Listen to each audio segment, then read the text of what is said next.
Welcome to the Ultimate Town Hall 12 Upgrade Guide.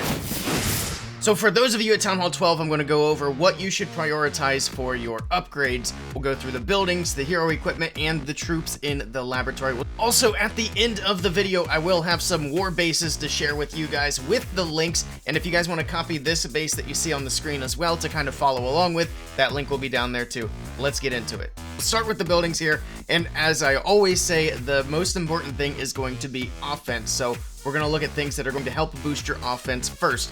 Not only is it going to help you out in your war attacks, it's also going to help out with your farming. So some of the very first buildings you should upgrade once you get to Town Hall 12. Actually, the very first thing that I did is I purchased all of the new buildings. So as you can see in my upgrades here, so I bought the new Inferno Tower, I got all the new traps, I started building the workshop. So that's the other thing here. So here we go.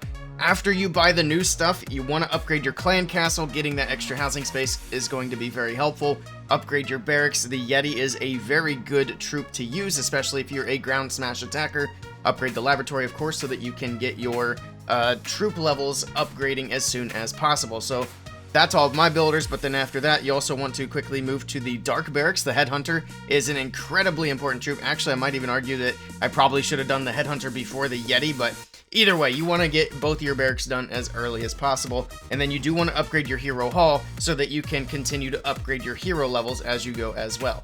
Next up, continuing on with offense, you can unlock the Overgrowth spell, which again is a really good spell to have. That's why it's got a relatively high priority here, considering next up is the army camps. You can upgrade these and you can increase your housing space, which is going to help out a lot. And then finally, I would say upgrade your blacksmith next so that you can continue to upgrade your equipments. And then last but not least, upgrade your workshop to level 3. That way you don't have to rely as heavily on siege machines donated to your clan castle.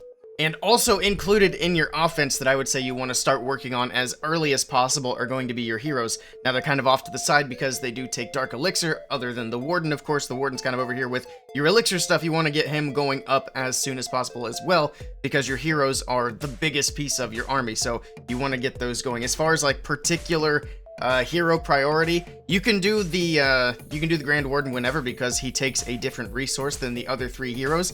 But as far as the other 3 heroes, I would work on the Archer Queen first, and then as for King or Minion Prince, it kind of depends. If you're doing like ground smash attacks, obviously the Barbarian King is going to be the way to go. But if you're doing air attacks, you might want to consider the Minion Prince. Now, you won't use the Minion Prince on every air attack because you might still want the Barbarian King instead for funneling, so it still kind of depends, but like especially for dragon attacks, the Minion Prince is a really good air attack support, so definitely consider that. And then one last thing I want to say on hero upgrades is I always try to keep my heroes within like 5 levels of each other. Of course, the Minion Prince is relatively new, so he's going to be way lower than the other heroes, but I try to not let one of my heroes go way out ahead of the other. So like if I'm going to get my Barbarian King up to level 45, and then I'm going to push the Queen to 50, and then bring the King up to 45, or maybe bring the Prince up by like 5 or 10 levels to try to get him a little more equaled out, that sort of thing. Now, while you are working on your offense, you're going to be using pretty much exclusively Elixir and Dark Elixir, so while you're piling up on gold, I'd suggest this is a great time to use your gold and put it into your walls when you get a builder available. And then you're going to worry more about defense later on. You don't want to hold up a bunch of your builders on defenses when you still have a bunch of offensive stuff to go. So early on is a great time to start working on walls. We'll talk more about walls a little bit later, but once you're either done or almost done with your offense, you probably will still have some hero levels to go, but like once you got the majority of this done, let's work on some defense. And the first defense you actually want to work on is going to be your Town Hall, because once your Town Hall gets maxed out at Town Hall 12, it gets the Giga Bomb, and that is huge for defense. And the reason I suggest doing your bigger defenses earlier on is it's going to help protect your loot. It's going to help you hold defenses better in war. That way you can potentially win more wars, that sort of thing. So I like to go for the big defenses early on. Don't worry about war weight. It's not an issue.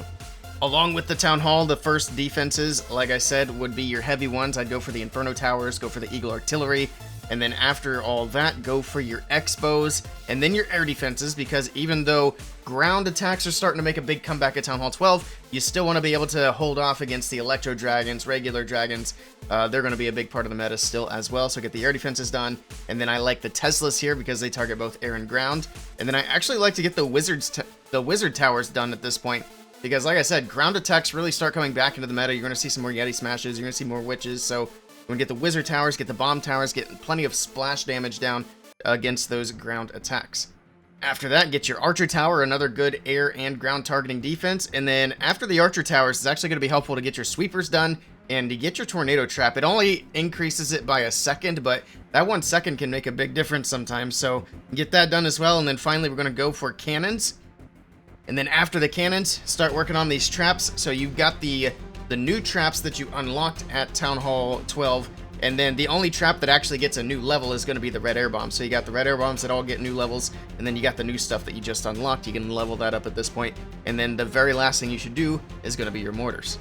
If you wanted to even skip the mortars, you could start working on resources at this point as well. And if you're going to do some resources, obviously the Dark Elixir stuff's going to be the most important. You can get your drills leveled up. You can do this at any point as well, by the way. So whenever you feel like you need some more Dark Elixir coming in, you could do it super early on. I wouldn't do it before the offense, but if you want to do this before your defense, then that would be a good time to do it. So get your dark storage, get your drills, and then your storages can go up, and then your collectors if you got free time. If you don't get the collectors done and you're ready to go up to Town Hall 13, I think that's also perfectly fine. Now, the last building to talk about, I already kind of touched on it, is going to be the walls. Again, they're in sections of 5. If you want to upgrade them, that's 10 million at a time, or you can just select them one piece at a time and just do it row by row that way. However you want to do the walls, like I said, I would suggest starting on these early and just kind of work on it a little at a time here and there. Don't save them for last, because you're going to find yourself in a position where you're ready to go up to the next Town Hall level and all your walls still need to be done, and that's not a good place to be, because you're going to go up and then your walls are going to get even crushed.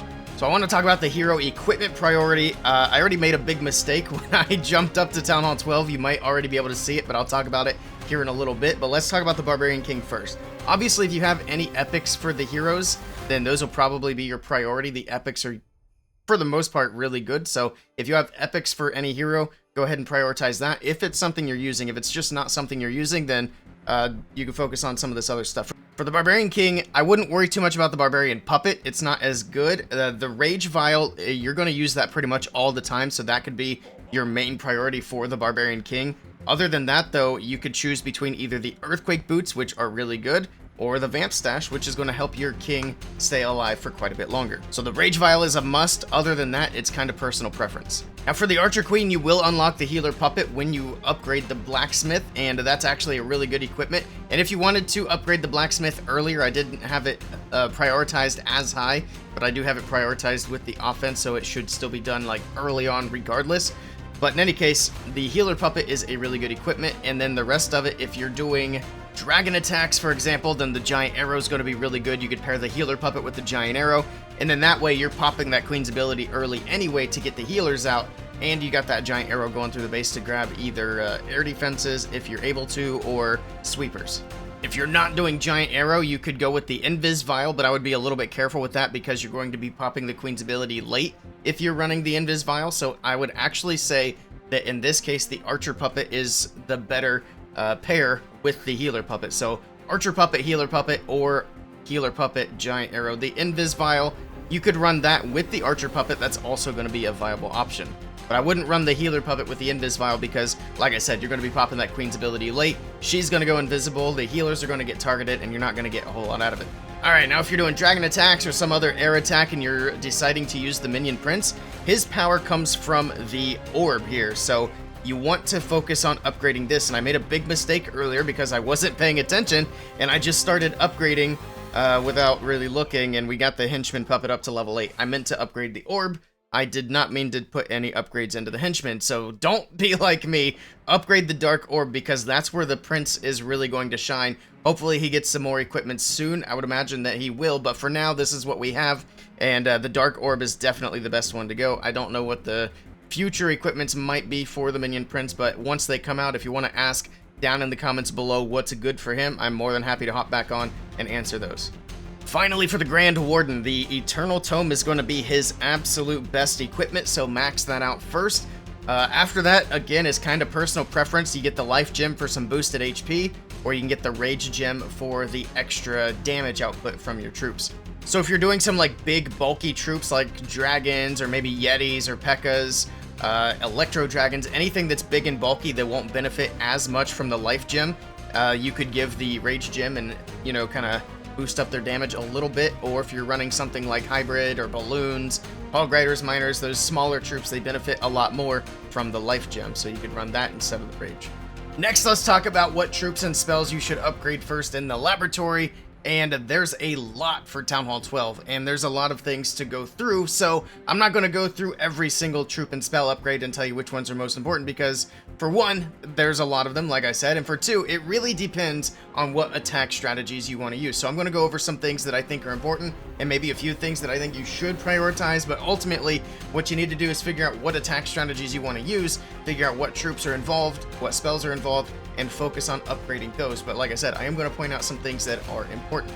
So for Town Hall 12, you can actually unlock every single super troop you see here, almost. You can't quite get the Super Miner or the Super Hog Rider yet, but everything else you are able to get, and they're almost all really good. So the Super Giant, I wouldn't worry too much about. It's not very good, but the Rocket Balloon's pretty good. The Super Wizard's pretty good, but you see it used more so in the CC rather than the actual attack, but there are some attacks out there that use Super Wizards in the army, so if that's something you're interested in, it's pretty good. The Super Dragon is really good as well.